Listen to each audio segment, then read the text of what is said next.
یہ کسی نے سوال پوچھا ہے، مفتی صاحب کیا بچپن کا نکاح جائز ہے اگر لڑکی اور لڑکے کی عمر 5 یا 6 ماہ ہو؟ اور ایک اور سوال بھی اسی طرح کا ہے، کیا نابالغ کی نکاح اور شادی ہو سکتی ہے یا نہیں؟ دیکھیں، نابالغ بچہ یا بچی، اس کا نکاح اس کے جو اولیاء ہیں، اس کا جو والد ہے، جو بھی اس کا سرپرست شریعت جس کو ولی یا سرپرست قرار دیتی ہے، وہ اس کا نکاح کروا سکتے ہیں. لیکن بالغ ہونے کے بعد لڑکے کو بھی اور لڑکی کو بھی یہ اختیار ہوتا ہے کہ وہ اپنے اس نکاح کو ختم کر دیں. اگر وہ بالغ ہوا لڑکا یا وہ لڑکی بالغ ہوئی اور اس کو پتہ چلا تھا کہ بھئی فلاں لڑکے سے میرا نکاح کروایا، یا لڑکے کو پتہ چلا فلاں لڑکی سے میرا نکاح کروایا اور اس کو پسند نہیں ہے، تو بالغ ہونے کے بعد شریعت ان کو یہ اختیار دیتی ہے کہ وہ کہے کہ بھئی مجھے یہ نکاح پسند نہیں ہے، میں یہ نکاح نہیں کرنا چاہتا.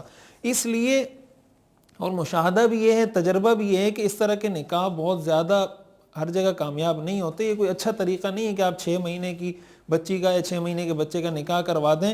جب تک وہ بالغ نہیں ہوا، جب تک وہ سمجھدار نہیں ہوا، چاہے وہ بچہ ہو چاہے وہ بچی ہو، اس وقت تک اس کا نکاح نہ کروایا جائے. جب وہ سمجھدار ہو جائے، بالغ ہو جائے، اس سے رائے لے لی جائے، مشورہ لے لیا جائے اور اس کے بعد نکاح کیا جائے، تاکہ کسی قسم کا کوئی مسئلہ نہ ہو اور بعد میں پریشانی کا سامنا نہ کرنا پڑے. ایسے ہم نے بہت سے مسائل دیکھے ہیں کہ اس طرح بچپن میں نکاح کر دیا، ان کی منگنی کر دی، اور بعد میں پوری زندگی لوگ اس کو بھگتتے رہتے ہیں. نکاح میں مسائل، شادی میں مسائل، شادی کے بعد مسائل. اس لیے یہ کوئی بہتر طریقہ نہیں ہے.